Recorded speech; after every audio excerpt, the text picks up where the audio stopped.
హరే కృష్ణ భక్తులందరికీ నేటి భగవంతుడి యొక్క శుద్ధ భక్తుల చరిత్ర సిరీస్ మనం ప్రారంభించాము. ఆ శుద్ధ భక్తుల చరిత్రలో కుంతి మహారాణి చాలా ఉత్తమ భక్తురాలు. అటువంటి కుంతి మహారాణి యొక్క చరిత్ర ఈరోజు మనం ప్రారంభిద్దాము. కుంతి మహారాణి యొక్క జీవిత చరిత్రలో మొత్తం చూసినట్టయితే విపత్తులు, మనం భౌతికంగా చూస్తే అన్ని విపత్తుల్లాగా అనిపిస్తూ ఉంటుంది. కానీ కుంతి మహారాణి భగవంతుడి యొక్క విస్మరణ నిజమైనటువంటి విపత్తి, భగవంతుడి యొక్క స్మరణ నిజమైనటువంటి సంపత్తిగా భావిస్తూ ఉంటుంది. మనందరికీ కూడా కుంతి మహారాణి యొక్క జీవిత చరిత్ర వల్ల మనకు భగవంతుడికి ఏ విధంగా నిత్యము నిరంతరము స్మరిస్తూ భగవంతుడికి దగ్గరగా కాగలుగుతాము అనేది కుంతి మహారాణి జీవిత చరిత్ర ద్వారా తెలుసుకోవచ్చు. అంతేకాకుండా భగవద్ధామము ఒక భక్తుడు చాలా సులభంగా ఏ విధంగా వెళ్ళగలుగుతారు. ఈవెన్ స్పెషల్గా నేటి సమాజంలో మాతాజీలు అన్ని కష్టాలను అనుభవిస్తూ ఉంటారు. కానీ కుంతి మహారాణి జీవితం మొత్తం కష్టాలను అనుభవించి ఫైనల్గా మళ్ళీ భగవంతుడు ఏం కోరిక కోరింది అనేది మనం చూద్దాం. సో కుంతి మహారాణి యొక్క తండ్రి పేరు శూరసేనుడు. ఆ శూరసేనునికి 10 పుత్రులు, 5 పుత్రికలు ఉంటారు. ఆ 10 మంది పుత్రులలో వసుదేవుడు ఒకరు, తర్వాత 5 పుత్రికలలో కుంతి మహారాణి ఒకరు. ఆ 5 పుత్రికలలో కుంతి మహారాణి పేరు పూర్వము ఆ శూరసేనుడి యొక్క కుమార్తెగా ఉన్నప్పుడు కుంతి మహారాణి పేరు పృథ. అందుగురించే కృష్ణ భగవానుడు అర్జునుని పార్థ అని సంబోధిస్తారు. పృథ కుమారుడు కాబట్టి పార్థుడిగా భగవంతుడు సంబోధించడం జరుగుతుంది. సో కుంతి మహారాణి భగవంతుడి యొక్క విజయశక్తిగా ఇక్కడ అవతారంగా శాస్త్రము ఆచార్యులు మనకు బోధించడం జరుగుతూ ఉంది. సో ఎప్పుడైతే కుంతి మహారాణి యొక్క తండ్రి శూరసేనుడు చాలామంది సంతానం ఉంటుంది. సో తన మిత్రుడైనటువంటి కుంతి భోజుడికి పృథ కుంతి మహారాణిని దత్తత ఇవ్వడం జరుగుతుంది. ఎప్పుడైతే శూరసేనుడు కుంతి మహారాణి కుంతి భోజుడికి దత్తత ఇవ్వడం జరిగిందో అప్పుడు పృథ నామము కాస్త కుంతి భోజుడి కుమార్తెగా మారుతుంది. కాబట్టి కుంతి దేవిగా ఆమెకు పేరు ప్రసిద్ధికి ఎక్కడం జరిగింది. సో అక్కడ కుంతి భోజుడు ఎటువంటి వాడంటే చాలా గొప్ప భక్తుడు. ఆయన ఇంటికి ఎంతోమంది ఋషులు, మునులు, సాధువులు నిరంతరము వచ్చి వెళ్తుండేవాళ్ళు. స్పెషల్గా కుంతి మహారాణి అటువంటి భక్తుల యొక్క సేవలో నిత్యము నియుక్తమయ్యేది కుంతి మహారాణి. సో ఆ చిన్నతనంలో మనందరం అందు గురించే భక్తుల యొక్క సేవలో ఎవరైతే నియుక్తమవుతారో ఆ భక్తుల యొక్క కృప వల్ల మనందరం కూడా భగవంతుడికి చాలా ప్రీతిపాత్రులము అయ్యే అవకాశం ఉంటుంది. సో కుంతి మహారాణి తన యొక్క చిన్నతనంలో ధార్మికమైనటువంటి లక్షణాలు, భగవంతుడి సేవ, భక్తుల సేవ ఎలా చేయాలి అనేది సో మనకు ప్రహ్లాద్ మహారాజ్ యొక్క జీవిత చరిత్రలు కూడా చెప్తారు. ప్రహ్లాద్ మహారాజ్ ఏమంటారు? కౌమారే ఆచరత్ ప్రజ్ఞో ధర్మాన్ భాగవతాన్ ఇహ దుర్లభం మానుషం జన్మ తద్ అపి అధ్రువం అర్థదం. సో ప్రహ్లాద్ మహారాజ్ ఏం చెప్తారంటే చాలా చిన్నతనం నుండే మనము ధర్మాన్ని ఆచరించాలి. ధర్మం అంటే ధర్మంతు సాక్షాత్ భగవత్ ప్రణీతం. భగవంతుడు ఏదైతే బోధించాడో ఆ బోధనలను మనం మన జీవితంలో అనువదించుకోవడమే నిజమైనటువంటి ధర్మము. ఆ ధర్మం ప్రకారము మనము మన జీవితాన్ని కొనసాగించాలి. ఇక్కడ ఒకసారి కుంతి మహారాణి వాళ్ళ ఇంటికి దుర్వాసముని రావడం జరుగుతుంది. దుర్వాసముని సేవించి ఆయనను ప్రసన్నం చేస్తుంది. అప్పుడు దుర్వాసముని కుంతి మహారాణికి ఒక కోరిక ఇస్తాడు. నీవు ఏ దేవతని ఆహ్వానిస్తే ఆ దేవత నీ ముందు ప్రత్యక్షం అవుతారు అని చెప్పేసి. సో అది నిజమా కాదా అని చెప్పేసి కుంతి మహారాణి ఒకసారి టెస్ట్ చేయడానికి కొరకు స్వయంగా సూర్యుడిని ఆహ్వానిస్తుంది అన్నట్టు. అప్పుడు సూర్యుడి ప్రత్యక్షమై సూర్యుడి వల్ల కుంతి మహారాణికి కర్ణుడి యొక్క జననం అనేది జరుగుతుంది. కానీ అప్పటికి కుంతి మహారాణి కన్యగా ఉంటుంది, పెళ్లి కాలేదు. అప్పుడు తను భయపడి అరే నేను పెళ్లి కాకుండానే సో ఈ కర్ణుడిని కనడం మళ్ళీ లోకంలో బాగుండదు అంటే, కానీ సూర్యుడు ఏం వరం ఇస్తాడంటే నువ్వు కన్యలాగానే ఉంటావు, నీ కన్యత్వానికి ఎటువంటి హాని ఉండదు అని వరం ఇచ్చేసి అతను వెళ్ళిపోతాడు. సో అప్పుడు కుంతి మహారాణి అయినా కూడా లోకం దృష్టిలో ఇది పెళ్లి కాకుండా సంతానం అయింది అనుకుంటారని చెప్పేసి కర్ణుని ఒక పెట్టెలో దాచి నదిలో వదిలిపెట్టడం జరుగుతుంది. దాని తర్వాత కుంతి మహారాణికి కుంతి భోజుడు పాండురాజుతో వివాహం. ఇప్పుడు కుంతి మహారాణి జననము, తర్వాత ఆ జననము ద్వారా తర్వాత బిఫోర్ మ్యారేజ్ ఎంత అద్భుతమైనటువంటి భక్తులను సేవించి వరాలను కూడా పొందడం జరిగింది. ఇప్పుడు వివాహం కూడా గొప్ప భక్తుడితో వివాహం జరిగింది పాండు మహారాజుతో. సో కానీ కుంతి మహారాణికి చూడండి కష్టాలు, మనం అనుకుంటే చాలా మనకే కష్టాలు ఉన్నాయి. కానీ కుంతి మహారాణి పుట్టంగానే తను సొంత తల్లి తండ్రికి దూరమై సో పెంచిన తల్లి తండ్రి దగ్గరికి వెళ్ళింది. దాని తర్వాత తను అనుకున్నది భక్తుల దగ్గర వరము, అది తీరా చూస్తే ఆ వరాన్ని అందుగురించే భక్తులు ఎప్పుడైతే వరాలు ఇస్తారో వాటిని టెస్ట్ చేయడానికి కొరకు మనం ఉపయోగించినట్టు అయితే ఆ టెస్ట్ ఫలితం కుమారుని పొందింది, మళ్ళీ వదిలేయాల్సి వచ్చింది. అది కూడా ఒక బాధతో తను వదిలేయడం జరిగింది కుంతి మహారాణి. సో ఇక్కడ పాండురాజుని పెళ్ళైతే చేసుకున్నది, కానీ ఎటువంటి స్థితి, పాండురాజుకు ఒక ఋషి యొక్క శాపం వల్ల ఆయన తన సొంతంగా పిల్లల్ని కనలేడు. సో అది కూడా ఒక స్త్రీకి నిజమైనటువంటి వాళ్లకు ఒక దురదృష్టంగా ఫీల్ అయ్యే అవకాశం ఉంటుంది. ఎందుకంటే అరే నేను సంతానాన్ని కనలేను. కానీ భగవంతుడి యొక్క కృప, భక్తుల యొక్క కృప ఎలా ఉంటుందంటే రాబోయే కుంతి మహారాణి చూడు, చిన్నప్పుడు ఏదైతే తపస్య అంటే భక్తులని సేవించి వరాన్ని పొందిందో అదే వరము తన గృహస్థ జీవితంలో పాండు మహారాజు ద్వారా సంతానాన్ని కనలేని పరిస్థితిలో ఉన్నప్పుడు పాండు మహారాజు ఏం చేస్తాడు, కుంతి మహారాణికి ఈ వరము ఉందని తెలిసి నీవు దేవతలను ఆహ్వానించి సంతానాన్ని కనమని చెప్పేసి చెప్పడము. కుంతి మహారాణి అప్పుడు ధర్మరాజుని, తర్వాత అర్జునుడిని, భీముణ్ణి, వీళ్ళ ముగ్గురిని ఇంద్రుడు, యమధర్మరాజు, తర్వాత వాయుదేవుడి ద్వారా పొందుతుంది. దాని తర్వాత మాద్రి కొరకు అశ్విని కుమారులను ఆహ్వానించి నకుల సహదేవులను కూడా పొందడం జరుగుతుంది. కానీ ఎప్పుడైతే పాండు మహారాజు యొక్క మరణం సంభవిస్తుందో అప్పుడు పాండవులు చాలా చిన్నతనంలో ఉంటారు. సో కానీ పూర్వకాలము భర్త చనిపోతే సతీ సహగమనం చేయాలి. సో అప్పుడు పాండు మహారాజుతో సతీ సహగమనం చేస్తుంది.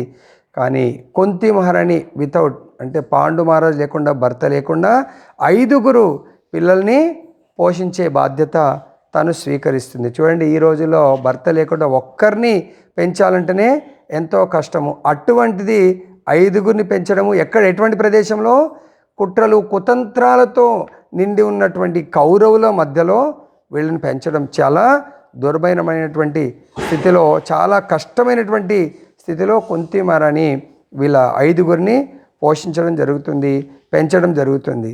సో ఇక్కడ మనం చూసినట్టయితే కుంతి మహారాణికి బాల్యం నుండి యవ్వనము, మ్యారేజ్ అయిన తర్వాత, పిల్లలైన తర్వాత కూడా సో వాళ్ళందరితో చాలా ఎన్నో కష్టాలను అనుభవిస్తూ సో భగవంతుడు అక్కడ ఆ కష్టాల్లో ఎవరిని స్మరిస్తూ ఉంది, శ్రీకృష్ణ భగవానుడిని నిరంతరము స్మరిస్తూ. సో లైక్ ఎగ్జాంపుల్ మనం చూసినట్టయితే భీముడు చాలా చిన్నతనంలోనే చాలా కాలకూట విషాన్నిచ్చి సంహరించాలని ప్రయత్నం చేస్తారు. ఎందుకు, దుర్యోధనుడి యొక్క మృత్యువు భీముడితోనే, దుర్యోధనుడికి భయం ఉంటుంది భీముడు.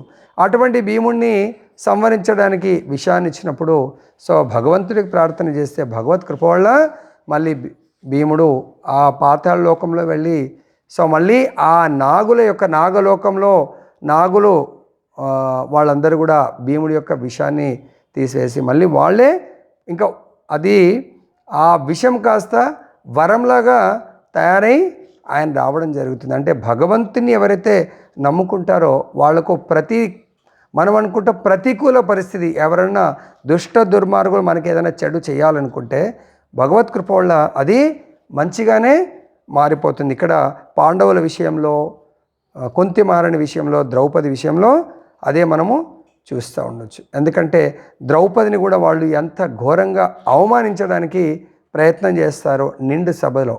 సో అటువంటి దుస్థితి ఏ అత్తగారికైనా కూడా చాలా బాధకరము, దుఃఖకరమైనటువంటి విషయం. కానీ అక్కడ భగవంతుడు వస్త్రావతారణము ధరించాలనుకుంటాడు, ధారణ చేయాలనుకుంటాడు. ఎవరి ద్వారా?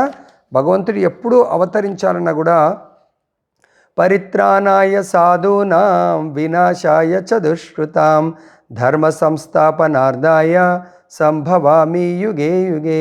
భగవంతుడు ఎప్పుడు తన భక్తులకు ఆనందాన్ని ఇవ్వడానికి కొరకు భక్తుల ద్వారానే తను అవతారాలు, భక్తుల కొరకు భక్తుల ద్వారా మాత్రమే అవతారాలు భగవంతుడు తీసుకోవడం జరుగుతుంది. ఇక్కడ భగవంతుడి యొక్క వస్త్రావతారం ద్రౌపది ద్వారా తీసుకోవడం జరుగుతుంది. సో కాబట్టి ఇక్కడ మనము భక్తులు భగవంతుని ప్రసన్నం చేయడానికి కొరకు ఎన్ని కష్టాలనైనా కూడా పడడానికి వెనకంజ వేరే. ఎందుకు? భగవంతుడు స్పెషల్గా కష్టాలలో తన భక్తులు ఎక్కడైతే ఆపదలో ఉంటారో అక్కడ భక్తులతోనే ఉండడం జరుగుతుంది తను. తర్వాత ఇంకా ఇక్కడ చెప్తున్నారు వాళ్ళకు కష్టాల్లో మహాభారత యుద్ధం జరుగుతూ ఉంది చాలా హోరాహోరీగా. సో ఆ సందర్భంలో దుర్యోధనుడు ఆల్రెడీ ఆయన తొడలు విరిగి చాలా బాధలో ఉన్నాడు. అశ్వత్థామ ఆ దుర్యోధనుని సంతోష పెట్టడానికి కొరకు పడుకుని ఉన్నటువంటి ఉపపాండవుల్ని వాళ్ళ తలలు నరికి దుర్యోధనుడికి సంతోషం ఇవ్వడానికి తీసుకెళ్తాడు. సో అప్పుడు దుర్యోధనుడు, అరే మూర్ఖ, సో పడుకున్నటువంటి వాళ్ళని యుద్ధం చేసి సంహరిస్తే ఓకే, సో ఎందుకు తీసుకొచ్చావు? ఆయనకు కూడా తెలుస్తుంది వాళ్ళ వంశం అంతా కూడా అంతరించిపోయింది, అట్లీస్ట్ ఇంకా వీళ్ళ ద్వారా మా వంశం కంటిన్యూ అవుతుందని. సో కానీ అక్కడ సంతోషపడు. కానీ ద్రౌపది చాలా దుఃఖిస్తుంది. చూడండి, కుంతి మహారాణికి అంటే మనం కొన్నిసార్లు ఏమనుకుంటామంటే తాను ఎన్ని కష్టాలు పడ్డా పిల్లల ద్వారా సుఖపడతా అనుకుంటారు. తను కష్టపడ్డది, పిల్లల ద్వారా కూడా ఎన్నో కష్టాలను అనుభవిస్తూ ఉన్నారు వాళ్ళు. ఎందుకంటే వాళ్ళు విభజన జరిగినప్పుడు సరే ఏదో బంజరు భూమితో అయినా సంతృప్తి పడదామని చెప్పేసి ఇంద్రప్రస్థం ఇచ్చినప్పుడు భగవత్ కృప వల్ల నిజంగానే అది కాండవ ప్రస్థాన్ని ఇంద్రప్రస్థంగా భగవంతుడు మారుస్తాడు. దుష్ట దుర్మార్గులకు ఎప్పుడు కూడా తన శత్రువులు, భక్తులందరూ కూడా దుష్టులకు శత్రువులు, దాని మీద కన్నేసి వాళ్ళు జూదంలో కూడా మోసంగా వాళ్ళు ధర్మరాజు దగ్గర నుంచి రాజ్యాన్ని, సంపత్తిని, సో వాళ్ళందరినీ అరణ్యాల పాలు చేయటము. సో అంతేకాకుండా చిన్నతనంలో వీళ్ళందరినీ కూడా లాక్షగృహంలో సంవరించడానికి ఎన్నో కుట్రలు కుతంత్రాలు వాళ్ళు పన్నడం జరుగుతుంది. ఇవన్నింటినీ కూడా భరిస్తూ ఏ రోజు కూడా కుంతి మహారాణి, హే కృష్ణ నాకు ఇన్ని కష్టాలను ఎందుకు ఇస్తున్నావు అని ఒక్కరోజు కూడా ప్రశ్నించలేదు. ఎందుకంటే ప్రతి కష్టంలో కుంతి మహారాణి ఎంత గొప్ప భక్తురా అంటే స్వయం భగవంతుడు అలా హే కృష్ణ కరుణా సింధు పిలవంగానే భగవంతుడు వాళ్ళ కష్టాల నుంచి కడతేర్చేటువంటి స్థితిలో భగవంతున్నాడు. ఇక్కడ లాస్ట్గా మహాభారత యుద్ధంలో కూడా భగవంతుడున్నాడు. సో ఉప పాండవులందరూ సంహరింపబడినప్పుడు ద్రౌపది చాలా కంటతడి పెట్టి చాలా దుఃఖ సాగరంలో మునిగింది. ఆ ద్రౌపదిని సంతోష పెట్టడానికి కొరకు అర్జునుడు, కృష్ణుడు వెళ్ళి అశ్వత్థామని రథానికి కట్టి తీసుకొచ్చినప్పుడు ద్రౌపది అంటే భక్తుల యొక్క స్థితి ఎలా ఉంటుంది చూడండి. ద్రౌపది ఆ దుఃఖ సాగరం నుంచి ద్రౌపది చెప్పు ఇప్పుడు ఇతన్ని సంవరించమంటావా అంటే ఆమె ఇమ్మీడియట్గా లేదు సంవరించకండి. అరే ఎందుకు? నువ్వు నీ కొడుకుల యొక్క దుఃఖం నుంచి నువ్వు ఉపశమనం కలగాలంటే ఇతనికి పనిష్మెంట్ ఇస్తేనే. లేదు, నేను ఆల్రెడీ బాధలో ఉన్నాను, ఈ అశ్వత్థామని ఒకవేళ సంవరించినట్టయితే అతని తల్లి అయినటువంటి కృపి ఆల్రెడీ తన భర్త యొక్క మృత్యు సాగరంలో, ఆయన చనిపోయాడనే దుఃఖ సాగరంలో ఉంది. ఇంకా లాస్ట్ ఒక ఆశ, అశ్వత్థామ ఉన్నాడు అనే ఆశతో ఆమె జీవిస్తుంది. ఒకవేళ అశ్వత్థామను మనం సంవరించినట్టయితే ఆమె భర్త వియోగమే కాకుండా పుత్ర వియోగము రెండు కలిసి ఆమె జీవితము దుర్భరంగా మారుతుంది. సో మనము ఒక గురువు ఆచార్యుడి యొక్క సతీమణి అంటే భార్య మనకు ఒక తల్లితో సమానం. అటువంటి తల్లికి ఇటువంటి దుఃఖాన్ని మనము ఇవ్వడానికి తగదు అని చెప్పేసి సో అశ్వత్థామని వదిలేయమని చెప్పడం జరుగుతుంది. అంటే చూడండి, భక్తులు ఎంత దుఃఖంలో ఉన్నా కూడా వాళ్ళు పరదుఃఖ దుఃఖి, ఇతరుల దుఃఖాన్ని తన దుఃఖంగా భావించేవాళ్ళు వైష్ణవులు. సో కాబట్టి అతన్ని వదిలిపెడతారు. కానీ అతను వదిలిపెట్టడం ఎలా వదిలిపెడతారు? మామూలుగా వదిలిపెట్టారు. ఈ యొక్క శిరోఖండనం అంటే ఈ వెంట్రుకలు కట్ చేసి ఆయన నుదుట ఉన్నటువంటి ఒక డైమండ్ని దాన్ని తీసేసి అప్పుడు వదిలేస్తారు అన్నట్టు. సో ఆయనకు అది చాలా అవమానంగా భావించి ఇంకా ప్రతీకారాన్ని పెంచుకుంటాడు. ఎవరు? అశ్వత్థామ.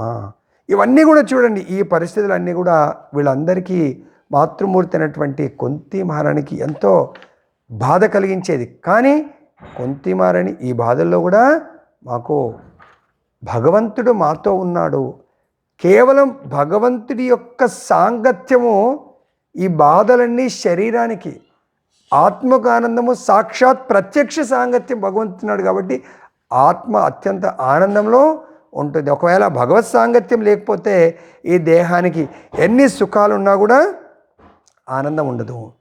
సో అప్పుడు అశ్వత్థామ ఆ ప్రతీకార జ్వాల అలానే ఉంటుంది.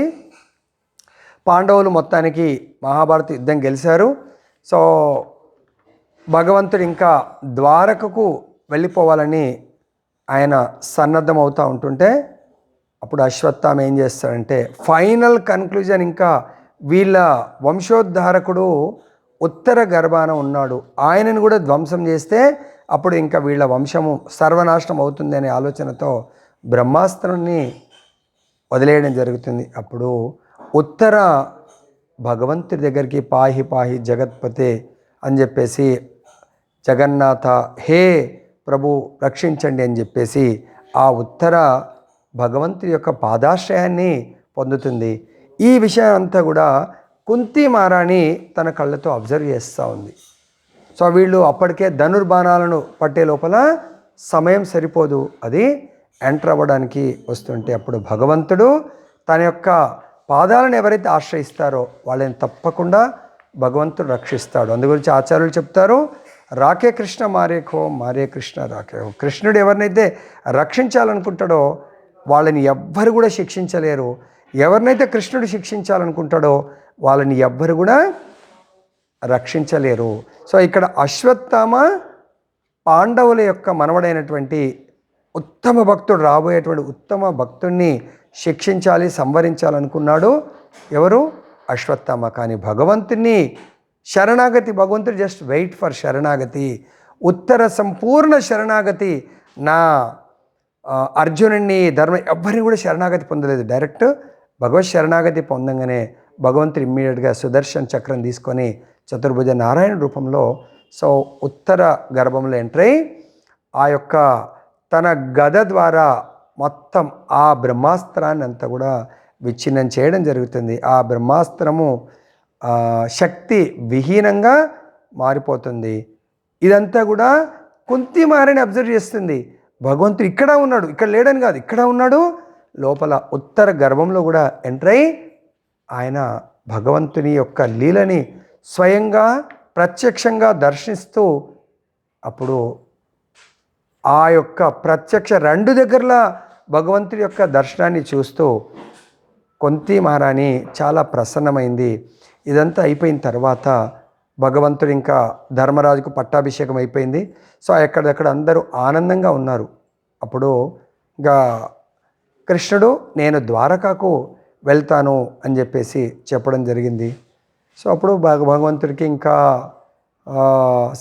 భగవంతుని మంచి సత్కరించి భగవంతుని సేవలు చేసి మధ్యాహ్నం పూట భగవంతుడు పొద్దున ప్రసాదం అవన్నీ తీసుకున్న తర్వాత భగవంతుడు బయలుదేరబోతుంటే కుంతి మహారాణి ఒకే రోదన ఏడుస్తూ భగవంతుడి దగ్గరికి పరిగెత్తుకుంటూ వచ్చిందంట.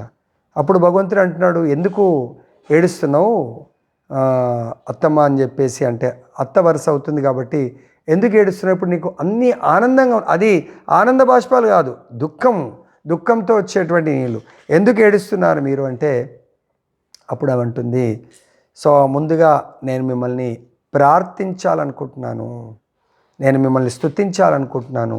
అరే ఇదేంటి కొత్తగా చెప్తున్నారు, మీరు మమ్మల్ని, మేము మీ ఆశీస్సులు తీసుకోవాలి కానీ నువ్వు నన్ను స్తుతించడము, నన్ను నాకు నమస్కారం చేయడం ఏంటంటే, అప్పుడు కుంతి మహారాణి ప్రార్థన చేస్తుంది భగవంతుని. నమస్యే పురుషం త్వాద్యం ఈశ్వరం ప్రకృతే పరం అలక్ష్యం సర్వభూతానాం అంతర్బహిర్ అవస్థితం కృష్ణాయ వాసుదేవాయ దేవకీ నందనాయ చ నందగోపకుమారాయ గోవిందాయ నమో నమః. భగవంతుని ఈ విధంగా స్తుతిస్తూ ఉంది. హే ప్రభు, ఏ జగన్నాథ, ఏ ఆదిపురుష, నీవే ఆదిపురుషుడవి, నీవు ప్రకృతికి పరమైనటువంటి వాడవు. మరి నీవు బాహ్యములలో కూడా నీవు నిలిచినటువంటి వాడువు. నీవు సర్వులకు అగోచరుడవు. నీవు అందరికీ కూడా గోచరుడు కాదు, అగోచరుడవు. మరియు నీవు పరిమితమైనటువంటి ఇంద్రియాలకు పరునైనటువంటి వాడువు. నువ్వు అందరి ఇంద్రియాలకు కనబడేటువంటి వాడివి కాదు. ఎందుకు? నీవు నీ యొక్క దైవీ మాయచే కప్పబడి ఉండేటువంటి వాడివి. ఎందుకంటే నేను ప్రత్యక్షంగా చూశాను. నా యొక్క మనవడైనటువంటి పరీక్షిత్ని గర్భంలోకి ఎంటర్ అయ్యావు, రక్షించావు. అట్ ది సేమ్ టైం నీవు ఇక్కడ కూడా మాతో పాటు ఉన్నావు. కాబట్టి నీవు మూర్ఖులకు, మూఢులకు నువ్వు కనబడవు. కేవలం నువ్వు ఎవరికి కనబడతావు? మునులకు, పరమహంసులకు మాత్రమే నీవు నీ యొక్క దివ్యమైనటువంటి విభూతులు, నీ దివ్యమైనటువంటి నీ దివ్యమంగళ స్వరూపాన్ని వాళ్ళకు గోచరుడివి, వాళ్ళకు కనబడేట్టు చేస్తావు. అటువంటిది ఎవరెవరికి? మునులకు, పరమాంస స్టేజ్ వాళ్ళకు. అటువంటి మాలాంటి స్త్రీలు నిన్ను ఎలా చూడగలుగుతారు? ఇంకా ఆయనను స్తుతిస్తుంది. కృష్ణాయ వాసుదేవ అంటే నీవు వసుదేవ తనయుడవు. అంతేకాకుండా నా యొక్క సోదరుడైనటువంటి వసుదేవ తనయుడు కాబట్టి నీకు వాసుదేవ అని నామకరణం వచ్చింది. మరియు నా యొక్క ప్రియమైనటువంటి వదిన అయినటువంటి దేవకికి నిత్యము ఆనందకారకుడవు. దేవకి నందనాయచ, దేవకికి ఆనందాన్ని ఇచ్చేటువంటి వాడవు. అంతేకాకుండా నందాది బ్రజవాసులకు బాలుడు, వాళ్ళకు కూడా అత్యంత పరమానందాన్ని ఇచ్చేటువంటి వాడు. ఈ మానవ మాతృలకే కాకుండా గోవులకు మరియు జీవుల యొక్క ఇంద్రియాలకు ఆనందాన్ని ఇచ్చేటువంటి వాడు. గోవింద అంటే గో అంటే గోవులు, మరియు గో అంటే ఇంద్రియాలు. వీళ్ళిద్దరికీ కూడా ఆనందాన్ని ఇచ్చేటువంటి వాడివి. అటువంటి నీకు నేను వందనములు చేస్తున్నాను అని చెప్పేసి కుంతి మహారాణి ప్రార్థన చేస్తుంది. సో దాని తర్వాత ఫర్దర్గా ప్రణామాలు చేస్తుంది. నమ పంకజనాభాయ, నమ పంకజమాలినే, నమ పంకజనేత్రాయ, నమస్తే పంకజాంగ్రే. సో కుంతి మహారాణి దాదాపుగా వాళ్ళ తల్లితో సమానం కాబట్టి మనమైతే జనరల్గా భగవంతుడికి ప్రణామం ఎలా చేయాలంటే భగవంతుడి పాద పద్మాలు, దాని తర్వాత భగవంతుడి యొక్క నీసు, తైసు, భగవంతుడి యొక్క ఉదరము, ఛాతి, అలా మనం ప్రారంభించాలి. కానీ ఇక్కడ అట్లీస్ట్ కృష్ణుడన్నా అన్కంఫర్ట్, అంటే భగవంతుడు డైరెక్ట్ పాదాల నుంచి స్టార్ట్ చేస్తే భగవంతుడికి అంత ఆనందంగా ఉండదని, సో భగవంతుడి యొక్క ముఖారవిందం నుంచి భగవంతుడి యొక్క నీవు పద్మనాభుడవు, నీవు పద్మములచే అలంకరింపబడినటువంటి వాడవు, పద్మనేత్రుడవు, తర్వాత పద్మ చిహ్నితమగు అప్పుడు పాద పద్మములు కలిగిన వాడివి. కాబట్టి నీకు నేను నమస్కారాలు, వందనములు అర్పిస్తున్నాను అని చెప్పేసి ప్రార్థన చేస్తుంది. అప్పుడు భగవంతుడు, ఎందుకు మీరు నాకు వందనములు ప్రతిసారి నేను మీకు వందనములు అర్పిస్తాను, మీరు నన్ను ఆశీర్వదిస్తారు, ఈసారి కొత్తగా మీరు ఇలా చేస్తున్నారు ఏంటి అని భగవంతుడు అడిగినప్పుడు కుంతి మహారాణి అంటుంది, మళ్ళీ నీవు ఎప్పుడు కలుస్తావో, ఎప్పుడు నువ్వు వస్తావో నాకు ఏదో చింతగా ఉంది. సో నేను మళ్ళీ ఎప్పుడు దర్శించుకుంటాను? నీవు లోకలకు మానవ మాత్రుడివి, కానీ నాకు తెలుసు నీవు దేవదేవుడివి అని చెప్పేసి స్తుతిస్తూ ఉంది కుంతి మహారాణి. తర్వాత చెప్తుంది, విపద సంతుత శశ్వత్ తత్ర తత్ర జగద్గురో భవతో దర్శనం యత్ స్యాత్ అపునర్భవ దర్శనం. సో కృష్ణ, మమ్మల్ని అందరినీ నువ్వు ఎటువంటి స్థితిలో నువ్వు దగ్గరుండి కాపాడావంటే విషహారము నుండి, మహా అగ్ని నుండి, అంటే వీళ్ళు లాక్షాగృహము అనే మహా అగ్ని నుండి, నరమాంసక భక్షుల నుండి, దుష్ట సభాగృహము నుండి, అరణ్యవాస క్లేశం నుండి, పలువురు మహారథులు పాల్గొన్నట్టి కురుక్షేత్రం నుండి మమ్ము రక్షించితివి. అదేవిధంగా ఇప్పుడు అశ్వత్థామ ప్రయోగించినటువంటి బ్రహ్మాస్త్రం నుండి కూడా మమ్మల్ని నీవు రక్షించావు. కాబట్టి నీకు మరల నేను కోటి కోటి దండవత్ ప్రణామాలు నేను అర్పిస్తున్నాను. కాబట్టి నీవు మా సర్వ విపత్తుల నుండి నీవు పర్సనల్ దగ్గర ఉండి నీవు రక్షించావు. సో ఇవైతే విపత్తులు ఏంటి, ఈ దేహానికే. కానీ నిజమైనటువంటి విపత్తు అనేది జన్మ మృత్యు జరా వ్యాధి, ఈ జన్మము మృత్యువుల నుండి రక్షించేవాడివి నీవు. అది నిజమైనటువంటి విపత్తు, శాశ్వత విపత్తు. దాని నుంచి కేవలము నీ దర్శన భాగ్యం ఎవరికైతే కలుగుతుందో వాళ్ళు మాత్రమే ఆ ఘోరమైనటువంటి విపత్తు నుంచి వాళ్ళు బయటపడగలుగుతారు. అదర్వైజ్ నీ దర్శన భాగ్యము లేని వాళ్ళు ఈ సంసార సాగరం నుండి దాటలేరు. భగవంతుడు చెప్తున్నాడు, సంసార సాగరం నుంచి దాటడము కష్టము, కానీ ఎవరు దాటగలుగుతారో ఆ విషయాన్ని కుంతిమారని చెప్తుంది. దైవీయేష గుణమై మమ మాయా దురత్యయ మామేవా ఏ ప్రపద్యంతే మాయా మేతాం తరంతితే. ఈ దైవీ మాయను దాటడము చాలా కష్టతరము, కానీ ఎవరైతే నా యొక్క ఆశ్రయాన్ని పొందుతారో వాళ్ళు సులభముగా దాటగలుగుతారని మీరే మాటిచ్చారు. కాబట్టి మాకు నీ యొక్క పాద పద్మాల యొక్క ఆశ్రయాన్ని కల్పించండి అని వేడుకుంటుంది. అప్పుడు భగవంతుని ఇంకా ఏమని సంబోధిస్తుంది, గోవింద గోద్విజ సురార్తి హరావతార యోగేశ్వర అఖిల గురో భగవన్ నమస్తే అని భగవంతుని స్తుతిస్తూ ఉంది. ఏమని, గోవులు బ్రాహ్మణులు సురులు ఆర్తిని హరించడానికి శ్రీకృష్ణుడు అవతరిస్తాడు. మీ యొక్క అవతార విశేషము. కాబట్టి మీరు యోగేశ్వరులు, ఈ యొక్క సకల జగత్తుకు మీరు గురువు. కాబట్టి నేను నీకు వందనములు అర్పిస్తున్నాను అని భగవంతుడికి వందనములు అర్పిస్తోంది కుంతి మహారాణి. అప్పుడు భగవంతుడు అంటున్నాడు, సో మీరు నాకు వందనములు అర్పించకూడదు, సో నేనే మీ యొక్క ఆశీస్సులు తీసుకునేవాడిని అని భగవంతుడు అన్నా కూడా కుంతి మహారాణి ఒప్పుకోనట్లేదు. అప్పుడు భగవంతుడు అంటాడు, సో మీరు మీకు ఏం కోరిక కావాలో కోరండి, నేను ఇప్పుడు మీ యొక్క స్థుతి పట్ల చాలా ప్రసన్నమయ్యాను, మీరు ఏ కోరిక కోరినా నెరవేర్చడానికి నేను సిద్ధంగా ఉన్నాను అని కుంతి మహారాణిని అడుగుతారు. అప్పుడు కుంతి మహారాణి, సో ఇక్కడ ఈ విషయంలో మనము భగవంతుడి దగ్గరికి వెళ్ళినప్పుడు ఎటువంటి కోరిక కోరాలి, ఏ విధంగా భగవంతుని సంబోధించాలి అనేది చాలా ఉత్తమంగా ఉంది. సో శ్రీకృష్ణుడు తల్లి గర్భంలో ఉన్నటువంటి పరీక్షిత్తుని చాలా ఘోరమైనటువంటి విపత్తు నుంచి రక్షించాడు. కాబట్టి ఆమె సంబోధిస్తుంది, ఓ విశ్వేశ విశ్వాత్మ విశ్వమూర్తి, దయచేసి ఇప్పుడు కోరుతుంది చూడండి, నా స్వజనుల ఎడ అంటే పాండవుల ఎడ, వృష్ణి వంశస్థుల ఎడ నాకు గల ఈ ప్రేమ పాశాన్ని తెంచివెయ్యో. ఎంత అద్భుతంగా చెప్తుందండి కోరిక.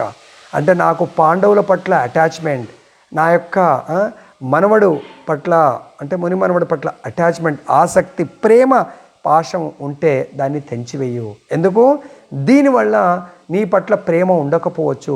కేవలము ఓ మధుపతి, ఓ లక్ష్మీపతి మధుపతి, నిరంతరము గంగానది ఏ విధంగా అయితే అన్ని నదులు సముద్రం వైపు పరిగెడుతూ ఉంటాయో ప్రవహించు రీతి, దయచేసి నాకు ఇతరుల వైపునకు అవి మరడవు, ఇంకెటు వెళ్ళవు, వాటి యొక్క గమ్యస్థానము సముద్రము. కాబట్టి నాకు నీవు కరుణాసాగరుడివి, కృపాసాగరుడివి. కాబట్టి నిరంతరము నాకు నీ పట్ల మాత్రమే ఆకర్షణ కలగాలి, ఈ బంధాల పట్ల ఆకర్షణ కలగకూడదు. ఇట్టి అద్భుతమైనటువంటి కోరికని భగవంతుని కోరడం జరిగింది. అంతేకాకుండా భగవంతుడు ఎప్పుడు సదా మన దగ్గర ఉండాలి అంటే భగవంతుని కోరుతుంది, నాకు నీ పైన ప్రేమ ఆర్తనాదం ఉండాలంటే, నాకు ఇంకా జీవితంలో అన్నీ కూడా దుఃఖాలనే ప్రసాదించు, సుఖాలని మాత్రం ఇవ్వకు. ఎందుకు అంటే ఈరోజు మాకు నా కుమారుణ్ణి చక్రవర్తి చేసావు, సంపత్తులు వచ్చాయి, విశ్వ చక్రవర్తి అయ్యాడు, సామ్రాట్ అయ్యాడు, నీ వెళ్ళిపోతున్నావు. కాబట్టి నీవు లేనటువంటి సంపత్తి అది విపత్తి, నీ ఉన్నటువంటి విపత్తులు అవి సంపత్తులు. కాబట్టి భక్తులందరూ కూడా భగవంతుడు మనకు మాటిస్తూ ఉంటాడు. సో ఏమని భగవంతుడు నేను ఎక్కడ ఉంటాను అనేది నారదుడితో ఏమని మాటిస్తున్నాడంటే, మద్భక్త ఎత్ర గాయంతి తత్ర తిష్టామి నారద. నారద, నా భక్తులు నా యొక్క గుణగణాలను ఎక్కడ కీర్తిస్తారో అక్కడ నేను ఉంటాను. మనం సపోజ్ సుఖంలో ఉన్నాం, పార్టీలో ఉన్నాం, పెళ్ళిళ్ళు చేస్తున్నాం, అక్కడ భగవంతుడు గుర్తొస్తుందా? గుర్తురావు. మన ఇంట్లో ఎవరైనా ఆరోగ్యం బాగాలేదు, చాలా స్మరణ చేస్తూ ఉంటాం, ప్రే చేస్తూ ఉంటాం, జపం చేస్తూ ఉంటాం. సో ఇంకా ఎవరికన్నా ఒకేసారి ఏదైనా యాక్సిడెంట్ అయింది, ప్రార్థన చేస్తూ ఉంటాం. ఏదైనా బిజినెస్ లాస్ అవుతుంది, ఎనీథింగ్ మనకి ఏదైనా దుఃఖం కలిగినప్పుడు చాలా భగవంతుణ్ణి స్మరిస్తూ ఉంటాం మనము. కాబట్టి కొంతమంది అంటుంది, నేను నా ప్రతి దుఃఖంలో ఆర్తనాదంలో నీవు తప్ప ఈ ప్రపంచంలో నాకెవ్వరూ లేరు అని ప్రార్థన చేయగానే మీరు ప్రత్యక్షమయ్యారు. దాంట్లో ఒక చిన్న ఎగ్జాంపుల్ చెప్తూ మనము ఎండ్ చేద్దాము. ఒకటి రెండు, ద్రౌపది నిండు సభలు ఎవ్వరు కూడా హెల్ప్ చేయట్లేదు. పాండవులు జూదంలో ఓడిపోయారు, వాళ్ళు సాయం చేసే పరిస్థితి లేదు. భీష్ముడిని చూసింది, భీష్ముడు కూడా నేను హెల్ప్లెస్ అమ్మా అని సైగలతో చెప్పాడు. ద్రోణాచార్యుని చూసింది, నేను హెల్ప్లెస్ అమ్మా అని ఆయన కూడా సైగతో చెప్పేశాడు. ఇంకా వాడు బలవంతుడు, చాలా 1000 ఏనుగుల బలం ఉన్నటువంటి దుశ్శాసనుడు లాగుతూ ఉన్నాడు. తను ఒక స్త్రీ ఎలా కాపాడుకోగలుగుతుంది? అక్కడ కృపాచార్యుడు కేవలం సైగతో ఇలా ఒక వేలు పైకి చూపించి, అమ్మా ఈ పరిస్థితిలో నిన్ను రక్షించేవాడు ఆ కరుణాసింధు, కృపాసింధు, ఆపద్బాంధవుడు, అనాథ రక్షకుడు ఆ పరమేశ్వరుడు కృష్ణ భగవానుడు మాత్రమే రక్షించగలుగుతాడు. ఎప్పుడైతే ఆమె 2 చేతులు అలా అయితే, హే కృష్ణ కరుణాసింధు దీనబంధు జగత్పతే, దీనుల యొక్క బంధువు కృష్ణుడు. సో కాబట్టి ఇమ్మీడియట్గా భగవంతుడు వాడిని సంహరించాలంటే సుదర్శన చక్రంతో సంహరించవచ్చు, కానీ అక్కడ ముందు ఉంది కాబట్టి అక్కడ సంహరించదలుచుకో, ఆమెను రక్షించడం ఇంపార్టెంట్. సో వస్త్ర అవతారాన్ని ధరించి రక్షించడం జరిగింది. అంతేకాకుండా ఇంకా చాలామందికి తెలియనటువంటి ఈ లీల ఒకటి ఉంది. ఏంటంటే వీళ్ళు వనవాసంలో వెళ్తున్నప్పుడు భగవంతుడు ఎలా రక్షిస్తాడు, ఎప్పుడు వాళ్ళని ఇలా ప్రార్థన చేస్తే భగవంతుడు రక్షించేవాడు అన్నట్టు. సో వీళ్ళు వనవాసంలో ఉన్నప్పుడు ఒకసారి అలా ద్రౌపది మరియు ధర్మరాజు వాకింగ్ అలా వెళ్తుంటే ఒక పనస పండు లాంటి ఒక చెట్టు, పెద్ద చెట్టు ఉంటుంది, దానికి అలా సేమ్ పనస పండు లాంటి ఒక పండు కాస్తుంది. ద్రౌపది అంటుంది, రాజా దాన్ని కోయండి, అది మన అందరం ప్రసాదంలాగా తీసుకుందామని చెప్పేసి అంటే, ధర్మరాజు దాన్ని కోయడానికి ప్రయత్నం చేసి కింద పడుతుంది. అప్పుడు అది ఒక ఋషి, లోమస ఋషి ఆశ్రమం అది. ఆయన యొక్క ఎంత వయసు ఉందంటే ఆయనకు బ్రహ్మకున్నంత లైఫ్ స్పాన్ ఉండి ఆయన తపస్సు చేస్తూ ఉంటాడు. ఆయన మొత్తం ఒంటి నుండి రోమాలన్నీ కూడా వేర్లలాగా ఆ ఆశ్రమం చుట్టూ అలా పాకాయి అవి. అప్పుడు ఆయనకు తెలుస్తుంది ఈ ఫలాన్ని ఎవరో కోసారు అని చెప్పేసి. అప్పుడు ఏం చేస్తాడు, వాళ్ళని బంధించాలనే ఉద్దేశంతో ఆ వెంట్రుకలను లాగుతూ ఉంటాడు అన్నట్టు. అప్పుడు ద్రౌపదికి అర్థమవుతుంది, అరే ఏదో ఇది డేంజర్ ఉందని. సరే ఈ పండునైతే తీసుకొని వెళ్దామని ప్రయత్నం చేస్తే ఆ పండు లేవదు, ధర్మరాజుకు లేవదు. భీముడు వస్తాడు, అర్జునుడు వస్తాడు, అర్జునుడు కూడా లేపలేకపోతాడు. నకుల సహదేవులు వస్తారు, వాళ్ళు కూడా పండుని లేపలేకపోతారు. భీముడు వస్తాడు, ఆయన ఒక చేత్తో మీ బలానికి సంబంధించింది నాకు చెప్పాలా, బుద్ధి బలానికి మీరు చూడాలని చెప్పేసి ఆయన ప్రయత్నం చేస్తారు. లెఫ్ట్ హ్యాండ్తో ప్రయత్నం చేస్తాడు, లేవదు. రైట్ హ్యాండ్తో ప్రయత్నం చేస్తాడు, లేవడు. 2 చేతుల ప్రయత్నం చేసినా కూడా ఆ పండు లేవదు. అంటే అది ఋషి యొక్క ఆ తపో బలం అది. సో అక్కడ ఈ లోపల ఆ వెంట్రుకలు కాళ్ళ కింద లాగుతున్నట్టు అనిపించి ద్రౌపది అంటుంది, ఇదేదో మనకు చాలా ప్రమాదము వస్తున్నట్టు అనిపిస్తుంది, దీని నుంచి ఎలా మనం రక్షించుకోవడం అంటే అప్పుడు ఇమ్మీడియట్గా అందరూ ముక్త కంఠంతో కృష్ణుడిని ప్రార్థన చేస్తారు. ఇమ్మీడియట్గా కృష్ణుడు అక్కడ ప్రత్యక్షం అవుతాడు. కృష్ణుడు ఏమైంది ఏంటంటే ఇలా ఇలా జరిగింది, మమ్మల్ని రక్షించండి. లేదు ఆయన కూడా చాలా మహాభక్తుడు, తపస్వి. సో మీరు కూడా భక్తులు, ఆయన భక్తులు, నేను రక్షించలేని ఇటువంటి సందర్భంలో అంటే లేదు లేదు ప్రభు, మీరు రక్షించకపోతే మా పరిస్థితి ఏంటి, మరి ఆయన శాపానికి గురవుతాం మేము, రక్షించండి అంటే కృష్ణుడు చెప్తాడు, నేను మీకు విషయం చెప్తాను, అది మీరు యాజ్ ఇట్ ఈస్గా ఫాలో చేస్తే రక్షిస్తారు. ఏంటంటే నేను ముందుగా వెళ్తాను, అక్కడ నేను ఏది చేసినా మీరు స్పందించకూడదు, అప్పుడే నేను రక్షించగలుగుతాను. అంటే ఈ లీల ఎందుకు చెప్తున్నానంటే భగవంతుడు భక్తుల్ని ఏ విధంగా స్పెషల్గా కుంతి మహారాణి యొక్క ఫ్యామిలీని ఎలా రక్షించాడు అనుక్షణము. అప్పుడు కృష్ణుడు ముందు వెళ్తాడు. ముందు వెళ్ళినప్పుడు ఆ ఋషి భగవంతుడు సాక్షాత్ భగవంతుడి ఆశ్రమానికి వచ్చాడని చెప్పేసి భగవంతుని సేవించి ఉచిత ఆసనం మీద కూర్చుని పెడతాడు. ఈ లోపల వీళ్ళు వెళ్తారు. వీళ్ళు వెళ్ళగానే భగవంతుడు స్వయంగా వచ్చి వీళ్ళకు ప్రణామం చేయడం జరుగుతుంది. ముందే చెప్పాడు కదా, మీరు ఎటువంటి స్పందన ఉండకూడదు. అప్పుడు అరే సాక్షాత్ భగవంతుడే ప్రణామం చేస్తుంటే వీళ్ళు ఎంత గొప్ప భక్తులు అని చెప్పేసి ఆ ఋషి కూడా వచ్చి ఆయన కూడా ప్రణామం చేస్తాడు. అప్పుడు వాళ్ళని ఇంట్రడ్యూస్ చేస్తాడు. అతను ధర్మరాజు, సో భీముడు, అర్జునుడు, నకుల సహదేవులు, తర్వాత ద్రౌపది అని. అప్పుడు ఆయనకు ఇమ్మీడియట్గా ఈ సీనరీ మొత్తం ఆ యొక్క కోపం తగ్గిపోయి, ఫస్ట్ థింగ్ భగవంతుడు రాగానే ఎవరికైనా కూడా చాలా భగవంతుడు పరమశాంతిని ప్రసాదించేటువంటి వాడు. ఆయన చాలా శాంతించి అప్పుడు భగవంతుడు చెప్తాడు, వీళ్ళే ఆ ఫలాన్ని కోసింది, ఆల్రెడీ శాంతించాడు కాబట్టి వీళ్ళు ఇప్పుడు వీళ్ళ స్టోరీ వాళ్ళ హిస్టరీ అంతా చెప్పి వీళ్ళ అరణ్యవాసంలో ఉన్నారు, ఆ యొక్క ఫలం యొక్క గొప్పతనము ఒక్కసారి అది దాన్ని తీసుకున్నట్టు అయితే ప్రసాదంలాగా మేబీ మీకు నెల రోజులు, 6 నెలలు, సంవత్సరం కూడా ఒక్కోసారి ఆకలి నుంచి రక్షిస్తుంది. కాబట్టి స్వయంగా ఆ ఋషి యొక్క చేతుల మీదుగా ఆ పండును ప్రసాదించడం జరుగుతుంది. సో కాబట్టి ఇక్కడ భగవంతుడు కష్టాలను ఇస్తాడు, ఆ భగవంతుని ప్రార్థన చేయడం వల్ల కష్టం ఎలా వచ్చిందో అలానే కష్టము తొలగిపోతుంది.